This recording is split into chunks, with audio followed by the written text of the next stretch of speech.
তো বন্ধুরা, আমার হাতে দেখতেছেন একটি বাজরিকা পাখি। এটা হচ্ছে একটি ছেলে পাখি। কি হ্যাঁ, আপনারা কি পাখিগুলা শিকারি করতে চান? বাসায় যদি আপনারা শিকারি করতে চান তাহলে কিন্তু আমার ভিডিও প্রথম থেকে শেষ পর্যন্ত আপনাদের দেখতে হবে। তো আপনাদের আজকে সব টিপস আমি জানিয়ে দেবো কিভাবে বাসায় এইরকম একটি বাজরিকা পাখি হ্যান্ড ফিটিং করতে পারবেন। আপনারা যদি হ্যান্ড ফিটিং করতে চান অবশ্যই কিন্তু আমার ভিডিওটি দেখতে হবে। আর যারা আমার চ্যানেলটি সাবস্ক্রাইব করে নাই, প্রতিনিয়ত কিন্তু আমার এইরকম পাখির কন্টেন্ট পেয়ে যাবেন। অবশ্যই আমার চ্যানেলটি সবাই সাবস্ক্রাইব করে দিবেন, আমার পাশে থাকবেন। প্রতিনিয়ত পাখি এবং কি খরগোশ আরো বিভিন্ন ধরনের পশু পাখির কন্টেন্ট আমার এই চ্যানেলে আপনারা পেয়ে যাবেন। অবশ্যই সবাই আমার চ্যানেলটি সাবস্ক্রাইব করে দেবেন। হ্যাঁ, যে মেন কথা আজকে বলবো সেই মেন কথা চলুন চলে যাই।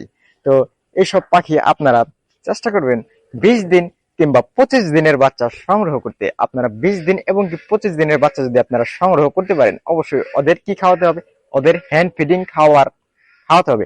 হ্যান্ড ফিডিং খাবার বাজারে অ্যাভেলেবেল পাওয়া যায়। আপনারা যে কোনো পাখির যেগুলা দোকানে বিক্রি করে ওইসব দোকানে আপনারা চলে যাবেন এবং কি হ্যান্ড ফিডিং খাবার আপনারা পেয়ে যাবেন। সেই সব খাবার ওদের খাওয়াবেন রেগুলার 3 বেলা কিংবা 4 বেলা আপনারা খাওয়াবেন। ওদের একটু সময় দিবেন। এই যে দেখুন আমি কত সুন্দরভাবে ওদের সময় দিচ্ছি। আমি কিন্তু সবসময় আমার কাছে রাখি ওদের।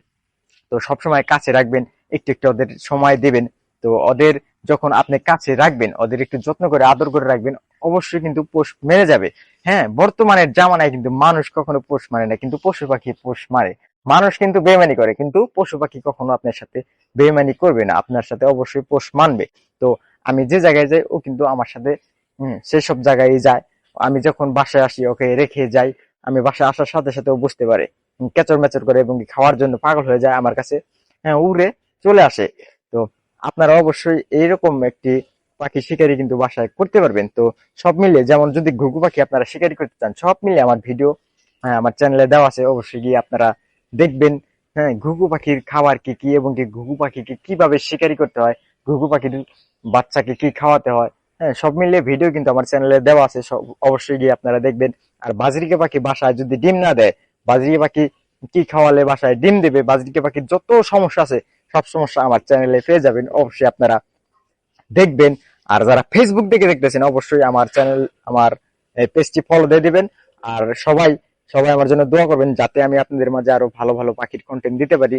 তো ছোট অবস্থায় পাখিকে কি খাওয়ায় কিভাবে বড় করতে হয়, তো সব মিলিয়ে ভিডিও আমার চ্যানেলে দেওয়া আছে, অবশ্যই গিয়ে দেখবেন। আর আপনাদের তো বললাম কিভাবে ওদের শিকারি করতে হয়। আপনারা অবশ্যই 20 দিন কিংবা 25 দিনের বাচ্চা সংগ্রহ করবেন। এসব বাচ্চা সংগ্রহ করে আপনারা পালবেন। আমি যা যা বললাম একটু সময় দিবেন।